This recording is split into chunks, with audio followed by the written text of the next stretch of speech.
자, 2019년 8월 12일 월요일 셀프 펀딩 15분 시황 점검을 시작하도록 하겠습니다. 자, 국내 증시부터 보시죠. 자, 시작하기 앞서요. 오늘은 아까 조금 전에 보유 종목 점검 포스팅을 완료를 했으니까 오늘은 거기서 경제 얘기하고 코스닥 얘기 많이 했으니까 오늘은 15분 안에 짧게 시황 점검을 끝내도록 하겠습니다. 자, 국내 증시 코스피부터 보시면 코스피는 8월 6일 날 1890을 저점을 찍고 단기 반등에 성공해서 상승을 하다가 금일 이 지수가 얼마죠?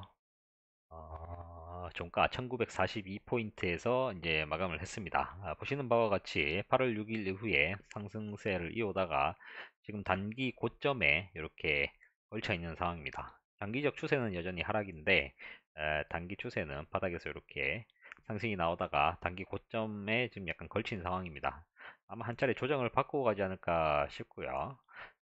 지금 매동을 보시면 개인이 계속 매수를 하고 있어요. 코스피 같은 경우에 코스닥은 뭐 어, 지금 어제 금요일하고 오늘은 개인이 매수인데 그전에 외국인하고 금투하고 뭐 투신의 매수가 계속 들어왔었는데 반면 코스피는 계속 개인만 매수를 하고 있죠. 개인만 저점에서 매수를 하고 있어서 반등폭이 코스닥보다는 조금 약합니다. 매수는 오늘 금일 같은 경우에는 개인과 연기금 이렇게 매수를 했고요.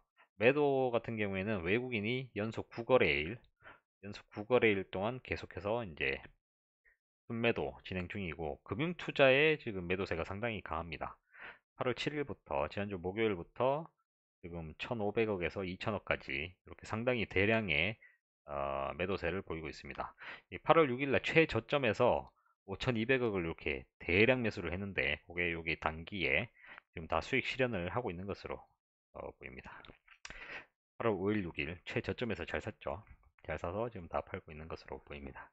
그래서 지금 수급 상황을 보면 개인이 계속 사고 있고 요 단기 저점에서 샀던 기관이 이제 매도를 나가면서 지금 약간 주춤한데 메이저들 외인은 지금 거의 매동이 없죠. 최근 이틀째는 매동이 없고 외인과 기관에 매수가 들어오면 여기서 이제 하락은 약하게 조정이 되다가 이제 다시 상승할 것 같은데 요 매동을 좀 유심히 살펴봐야 할 것 같습니다. 자, 코스닥 같은 경우에는 반등세가 코스피보다는 좀 강하죠. 그 이유가 지금 아직까지는 매수세가 그래도 개인의 매도세가 있었고 지금 최근 금요일부터 금요일하고 오늘 월요일까지 개인이 매수를 하고 어, 지금 그 기관이나 외인 같은 경우에는 저점 매수 8월 6일 7일 저점 매수했던 것을 이제 일시적이 아니고 저점 매수했던 것을 단기 수익 실현하고 있는 것으로 보입니다. 이거 보면 이제 참 개인 코스닥 시장에 개인이 많다 보니까 좀 안타깝죠. 왜 최저점에서 여기서 다 팔고 왜 여기 또 단기 고점에서 이렇게 사는지 이래서 개인은 투자에서 성공을 할 수가 없어요. 따지고 보면 지금은 저점에서 샀던 걸 이제 일부 수익 실현하는 구간인데 또 여기서 진하게 담고 있어요. 그리고 또 반등이 나오면 또 일부 손절 물량이 나올 거거든요. 뭐 어떻게 진행될지는 좀 지켜봐야 되겠지만 혹시 여기서 한 차례 꺾고 올라가면 아마 또 개인들은 또 아마 손절 물량이 또 나올 것 같은데 참 타이밍 코스닥 시장의 개인 매동을 보면 참 안타깝습니다. 자, 그래서 지금 V자 반등이 이렇게 진행이 되면서 이제 개인이 계속 매수를 하고 있는데 아마 물타기 물량도 어느 정도 있을 거고 그리고 저점 매수 물량도 있을 텐데 제가 보는 관점에서 물타기 물량이 좀 있지 않나 그렇게 판단이 됩니다. 자, 외인하고 기관은 저점에서 샀던 물량을 지금 잘 팔고 있습니다. 수익 실현을 하고 다시 또 한번 눌림목이 나오면 아마 또 매수를 진행해서 또 올라가면 또 매도를 하고 외인하고 기관이야 참 장사를 잘하죠. 자, 그렇게 진행이 되고 있고요. 뭐 큰 특이사항은 없습니다. 아마 단기에 급락은 없을 것 같고요. 급락은 없고 아마 이렇게 단기에 박스권 좀 그려두고 그래서 이제 들락날락 하면서 장기적으로 보면 이제 상승세를 좀 만들어 가지 않을까 싶습니다. 지금 뭐 여기서 말씀 안 드렸지만 아마 9월 달에 미중 무역 협상이 남아 있고요. 그 다음에 9월에 연준 미국에서 아마 금리 인하가 결정이 될 것 같아서 금리 인하는 거의 확정적으로 언론에서 보도가 되는 것 같고 무역 협상은 아직까지 오리무중인데 트럼프가 연일 이제 강한 발언을 쏟아내는 거 보면 아마 협상이 될 것 같습니다. 지금 거의 뭐 협상 테이블에서 유리한 자리를 차지하기 위해서 지금 쌍방간에 상당히 강세를 어, 강한 어조를 보이면서 아마 주가 시장에 상당히 안 좋은 영향을 미치는데 종국에는 9월쯤에 협상을 하지 않을까 싶습니다. 협상 안 하면 내년 트럼프 재선 가도에 제약이 될 수 있기 때문에 아마 어느 정도 선에서 협상을 하고 하지 않을까 싶습니다. 중국은 아마 환율 부분을 쉽게 포기를 안 할 거예요. 그냥 플라자 합의 아까 저기 종목 정보에서 말씀드렸다시피 플라자 합의 때 어, 일본이 작살나는 거 봤고 소련이 붕괴되는 것을 봤기 때문에 역사적으로 레이건 행정부 시대죠. 그때 아마 트럼프 행정부가 지금 현재 추진하는 정책이 레이건 행정부랑 상당히 유사한데 아마 그때 타 국가에 대한 압박 그리고 그런 걸 통해서 이제 무너뜨린 걸 봤기 때문에 아마 환율을 쉽게 포기를 안 할 겁니다. 뭐 환율 조약국 지정을 하고 해도 거기에 대해서 이제 숙이고 들어가진 않을 것 같고 관세를 때리려면 때려라 이렇게 강세를 두고 있는데 왜냐면 관세 부분은 미국 시장에 상당히 미국 소비재 시장에서 상당한 인플레이션을 일으킬 수 있고 그렇기 때문에 아마 미국에서 타격이 크기 때문에 막 그거를 판단을 한 것 같아요. 중국 엘리트들이 그 모를 리가 없죠. 그래서 아마 트럼프도 좀 곤란한 상황일 거고 그렇게 진행이 되고 있습니다. 그래서 9월에 아마 제가 보는 관점에서 어느 정도 무역 합의가 도출될 것이다라고 보고요. 그 금리 인하가 되면 아마 9월부터는 빠르면 8월 말부터 9월에는 이제 상승세가 올 거기 때문에 지금 이제 8월 초인데 8월 중반을 향해 가는데 아마 어느 정도 좀 조정을 했다가 8월 말부터 다시 상승세가 되지 않을까. 코스피, 코스닥 모두 그렇게 판단을 하고 있습니다. 자, 참고 삼아 들어주시고요. 제 의견입니다. 개인적 의견입니다. 자, 해외 증시를 보시면 해외 증시는 지금 아시아 시장은 코스닥, 코스피 그리고 상하이가 오늘 중국 시장이 많이 반등했죠. 중국 시장 1%에서 2% 상당히 많이 반등했습니다. 그러니까 중국 증시가 상승한 이유는 위안화가 이제 지난주에 포치라고 했나요? 포자가 한자를 찾아보니까 파자 같은데 아마 7선을 이제 원래는 지키고 있었는데 그거를 파했다 아마 그런 의미 같습니다. 그래서 7위안을 이제 넘어섰는데 그 이제 보니까 위안화의 하락세가 크진 않더라. 어느 정도 이제 그때 채권 매입한다, 채권 이제 발행한다는 소식이 있었죠. 홍콩에서도 발행하고 중국에서도 하는 이제 그렇게 채권 발행하면서 위안화를 좀 이제 다시 회수하면서 어느 정도 환율 방어에 좀 들어간 모습이라 아마 제가 그때 그게 지난주 목요일인 지난번 방송할 때였는데 그 뉴스에 따라서 아마 시장에 위안화 평가 절하는 안 일어나는 것 같고 어느 정도 한정된 선에서 일어나는 것 같고 그게 아마 9월에 무역 협상을 파토내지 않기 위한 어, 선제적 조치가 아닌가 그렇게 판단을 하고 있습니다. 그래서 그게 시장에서 보니까 하락폭이 크지 않더라 그렇게 뉴스 워딩이 나오면서 시장은 중국 시장이 상당히 크게 반등을 한 모습입니다.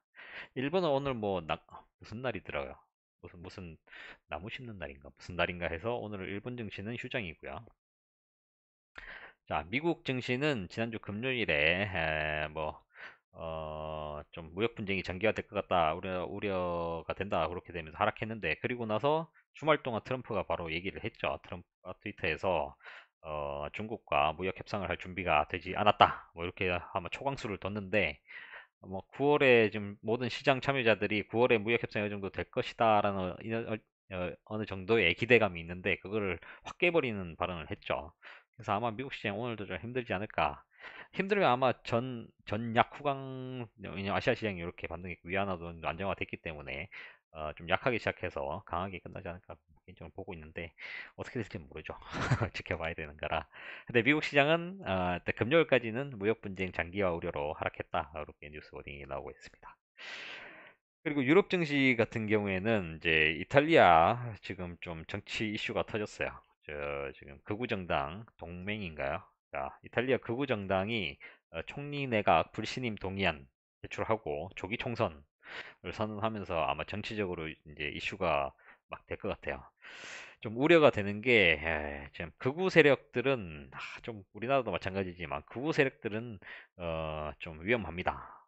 여러 가지로 좀 위험한 발언도 많이 하고 극우 세력 트럼프도 극우 세력이고 아베도 극우 세력인데 이렇게 강대국들이 이렇게 극우 정치를 하다 보니까 미국도 이제 자기 나라 감싸기고 일본도 자기 나라 감싸기 하다 보니까 이제 세계 자유무역 기조가 좀 흔들리죠. 트럼프가 거의 지금 자유무역하고는 거리가 멀죠.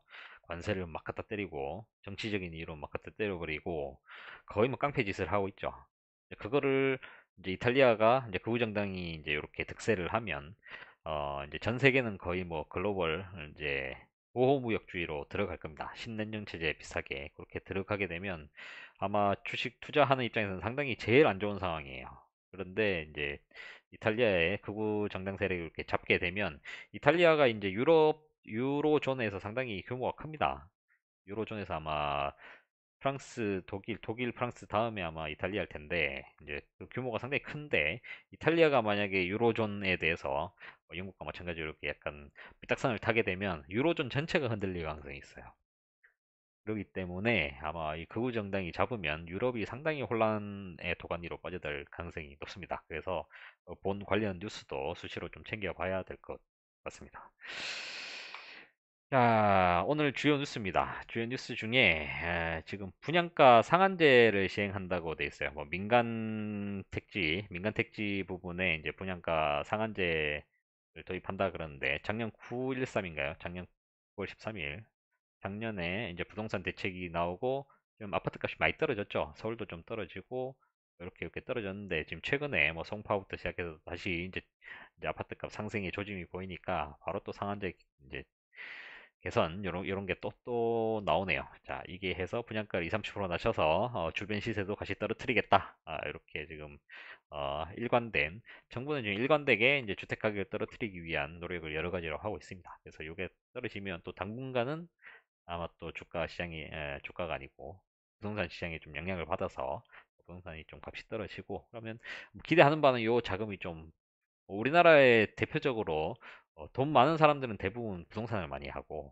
주식시장은 뭐 사회초년생부터 이렇게 직장인들도 많이 하는데 여기서 돈이 좀 빠져서 주식으로 들어서 주식 안개도 지금 저점인데 요 좀 빠져서 들어와 주면 좋지 않을까 그렇게 생각을 하고 있습니다.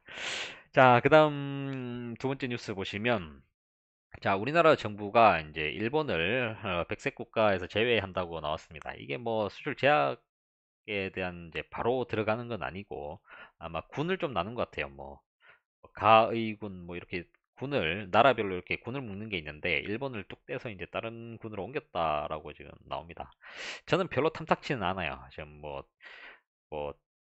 지금 일본이 이 우리나라를 화이트리스트 제재하면 이제 제외하면서 지금 우리가 어떻게 보면 좀 경제에 타격은 입었지만 글로벌 이제 국제적인 이제 시각이나 그게 이제 아베 정부 일본에 대한 이제 손깍지를 많이 하고 있는데 우리가 이렇게 해서 또 상응 조치는 아니다라고 뭐 어, 하고는 있지만 지금 일본 언론에서는 지금 뭐 바로 특종으로 내보내고 하면서 지금 괜히 또 반한 감정 불러일으키고 왜냐면 일본은 무당층이 50%거든요.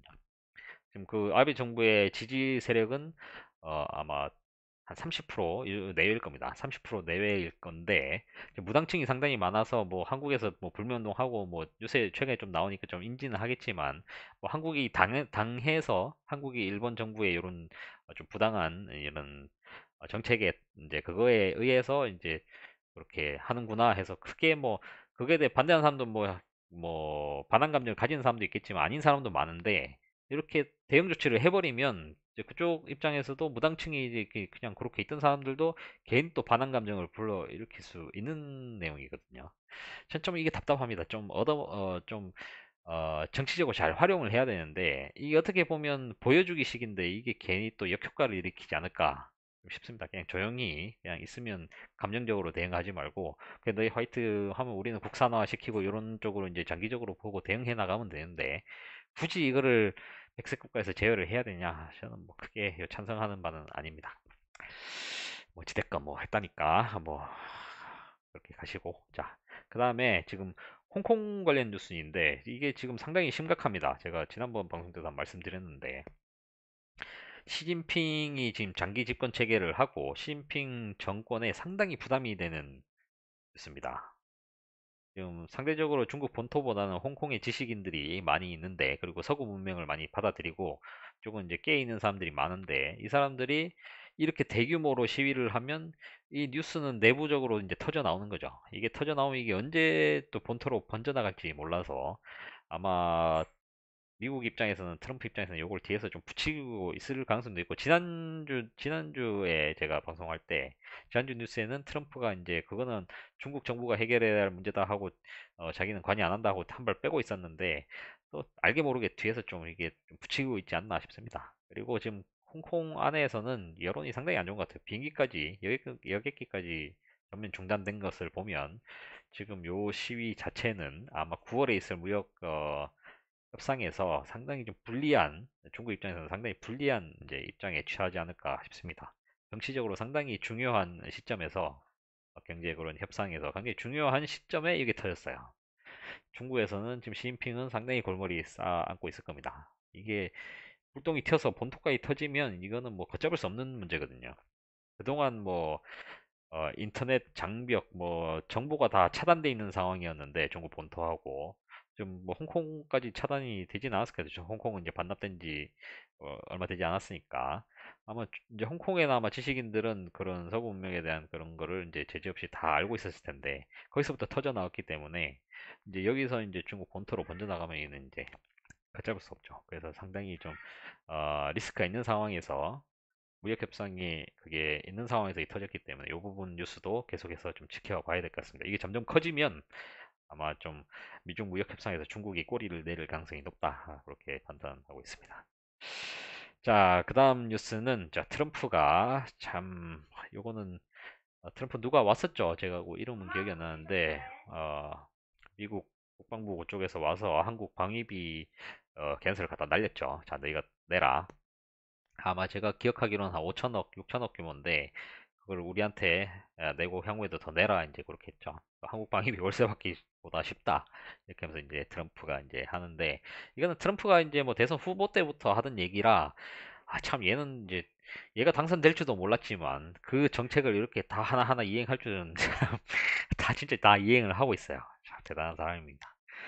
자, 그래서 아마 방위비를 내라고 계속 할 거예요. 그래서 이게 이제 계속 진행이 되면 이제 우리가 방위비를 뭐 울며 겨자 먹기로 내야죠. 내라는데 안 낼 수는 없고, 아마 이게 방위비 낼 거고, 내다가 이제 전자권 회수하고 하면 아마 우리나라에서 이제 이제 주한미군에 대한 이제 좀 반대 여론이 많이 좀 커질 겁니다. 이런 뉴스에 따라서 반대 여론이 커지고, 뭐 트럼프가 노릴 수도 있어요. 그거 했더니 뭐 미군을 빼거나 뭐 그러진 않을 것 같긴 한데, 그거는 이제 또 다른 문제가, 왜냐면 북한과의 문제가 있기 때문에, 북한 문제 실마리가 어느 정도 풀려나가면 주한미군이 진짜 철수할 수도 있거든요. 그러고 이제 가까운 일본에 또 주한미군이 있기 때문에 그쪽을 활용할 가능성도 있고, 그러면 한국에서는 빼버리고 일본에 증강을 한다든지, 괌에 증강을 해서 그렇게 아시아 지역에 할 수도 있기 때문에, 한국에서는 빼는 것도 이제 감수를 해야 됩니다. 그렇게 되면 어, 저희는 주식하는 사람으로서 모든 거를 이제 주식과 연결을 해야 되죠. 그런 관점에서 보면 아마 여기에 뭐 시간은 좀 걸리겠지만 국내 여론이 약화되고 이런 게 되면 이제 우리나라 지금 그 보안이 아니고 방위 관련 주식들이 지금 거의 저점이죠. 대표적인 게 한화테크윈도 마찬가지고. 왜 안 뜨나요? 한화 크윈 안 뜨죠?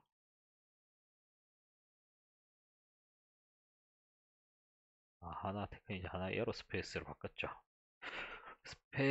하나 에어로스페이스 같은 경우에 뭐 3년, 10년 보면 거의 저점에 있죠. 자, 얘도 저점에 있고, 또 LIG 넥스원 대형주 위주로 보겠습니다. 자, 거의 바닥이죠. 자, 지금 보시면 LIG 넥스원, 한화 에어로스페이스, 요게 아마 거의 대표적인 방산주인데 얘들이 거의 바닥권에 있습니다. 바닥권에 있기 때문에, 자, 다시 돌아가서